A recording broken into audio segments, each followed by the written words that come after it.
kekuatan doa, cinta kasih dan kasih sayang yang telah kami lakukan bersama keluarga hari ini, kami persembahkan kepada para dewa. Semoga para dewa turut bergembira serta memberikan dorongan bagi beliau yang terkasih, almarhumah dan almarhumah yang hari ini kami doakan dengan segala persembahan yang murni, dengan kasih sayang yang tiada batas, dengan segala kerendahan hati dari seluruh sanak keluarga, dengan semua doa dari kebajikan besar yang telah ditunjukkan oleh segenap keluarga.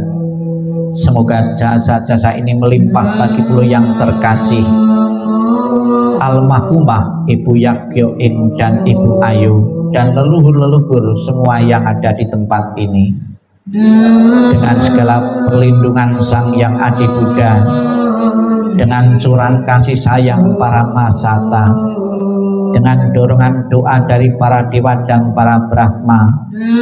Semoga beliau segera memulih kehidupan penuh kebahagiaan dan kedamaian. Semoga kekuatan cinta kasih dan kasih sayang melimpah bagi sanak keluarga yang ditinggalkan. Amin.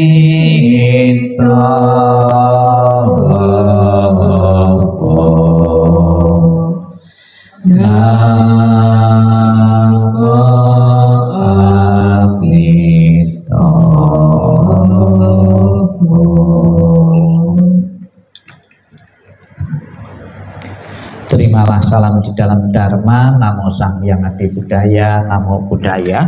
Namo Buddhaya.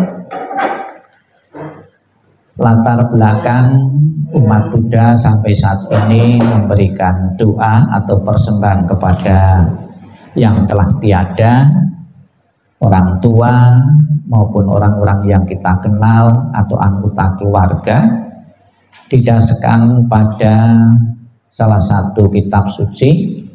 Yang pertama dalam tradisi Mahayana itu Bhikkhu Moggallana, itu sekalipun dia masih hidup itu bisa mengunjungi alam surga dan alam neraka. Kita mengunjungi alam surga bisa bercerita, ketika mengunjungi alam neraka bisa cerita juga. Ketika belum mengunjungi salah satu alam neraka, alam penderitaan, dia menemukan ibunya yang terlahir di situ. Seseorang yang terlahir di alam surga dan neraka maupun alam-alam lain itu bukanlah satu kebetulan, namun sebagai sebuah konsekuensi dari perbuatan-perbuatan yang pernah dilakukan semasa hidupnya. Ditetapkan Ibu Moggallana ini terlahir di neraka, di peta kelaparan, alam kelaparan, karena di masa kehidupan ibunya ini kehidupannya itu sangat pelit, sangat medit sekali. Dia tidak pernah berdana makanan kepada orang lain. Kalau mempunyai makanan yang cukup pun dia enggan untuk membagi kepada yang lain.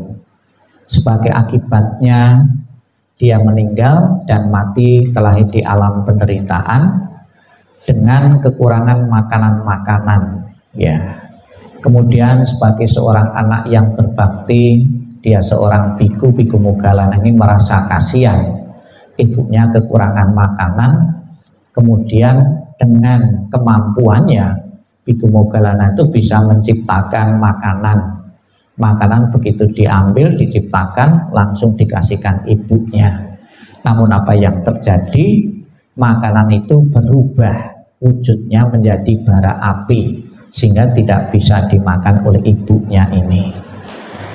Agar makanan itu ya mungkin karena bara api, ilustrasi yang sekarang kenapa makanan persembahan itu yang disajikan kok diperciki dengan api, ya ada kemungkinan itu makanan itu biar tidak kepanasan sehingga bisa dikonsumsi oleh ibunya. Namun dalam cerita lebih lanjut bahwa Bhikkhu Moggallana ketika setiap ngasih makanan beberapa kali ibunya, makanan tidak bisa dikonsumsi. Dia putus asa, dia sangat sedih kemudian menemui Sang Buddha minta saran, minta pendapat. Saya mau setiap ngasih makanan ibu saya kok makanan menjadi bara api, itu apa sebabnya? Kemudian Sang Buddha membabarkan dharmanya bahwa makanan yang dibutuhkan oleh orang yang telah meninggal di alam penderitaan itu bukan makanan fisik, namun jasa-jasa kebaikan yang diberikan, yang didapat, pahala-pahala kebajikan yang didapat dari memberikan makanan tersebut. Misalnya saja kita mempunyai makanan membagi kepada anak-anak yatim piatu, itu jasa kebaikannya yang berguna untuk leluhur-leluhur yang membutuhkan, yang kita doakan, bukan makanan fisik. Ini juga bisa dibuktikan bahwa yang dibutuhkan itu bukan masakan fisik. Di setiap kebaktian, setiap sembahyang leluhur itu makanan juga tetap juga, ya. Yang 5 tetap 5, kuenya juga tidak berubah. Ada juga yang mengatakan ya memang tidak berubah karena yang diserap itu saripatinya, ya. Maka ada juga yang niteni makanan habis sembahyang leluhur yang telah meninggal itu rasanya anyep, ya. Itu ada juga yang mengatakan demikian.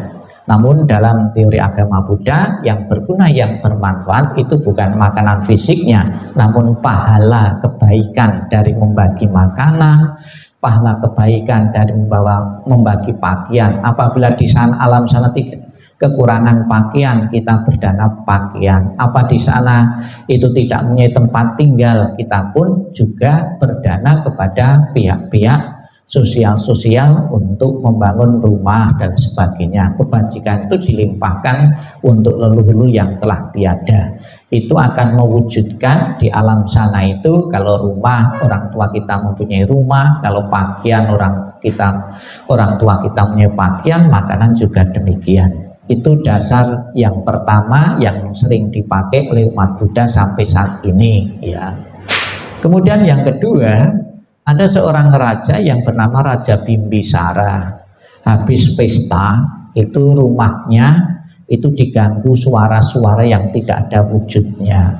Raja ketakutan, kemudian datang kepada Sang Buddha bertanya, Sang Buddha, saya habis pesta kok malah rumah saya itu menimbulkan kegaduhan suara-suara yang tidak ada wujudnya, itu suara apa? Kemudian Sang Buddha mengatakan bahwa suara itu ada leluhur-leluhurmu yang sudah lama menunggu pahala kebajikan yang kamu lakukan di saat pesta, namun kamu lupa untuk melimpahkan jasanya. Kemudian Raja Bimbisara pun melakukan pesta lagi, kemudian mengundang para biku-biku, berdana kepada para biku-biku dalam bentuk makanan, dan pahala kebaikannya itu dilimpahkan kepada leluhur-leluhur yang telah tiada. Itulah dasar yang sering dipakai oleh umat Buddha sampai saat ini. Maka semangat dari berbakti itulah sampai sekarang masih tetap dipelihara dengan mengirim makanan, namun jangan lupa makanan itu juga dikasihkan orang lain yang betul-betul berguna dan bermanfaat bagi leluhur-leluhur yang kita doakan. Di samping makanan juga pada hari ini kita membaca kitab suci. Dengan kitab suci kebijaksanaan kita bertambah, pengertian, pemahaman. Di samping di saat hari-hari peringatan kematian, di samping kita ingat orang tua kita yang telah tiada, namun momen kematian-kematian dari orang tua atau dari siapapun hendaknya jadikan sebuah perenungan. Kita pun tanpa kecuali akan mengikuti hal yang sama, yaitu kematian itu. Marilah kita bersiap diri melalui pikiran, ucapan, dan tindakan sebagai bekal kita untuk menghadapi kematian yang pasti akan datang. Sadu, sadu, sadu.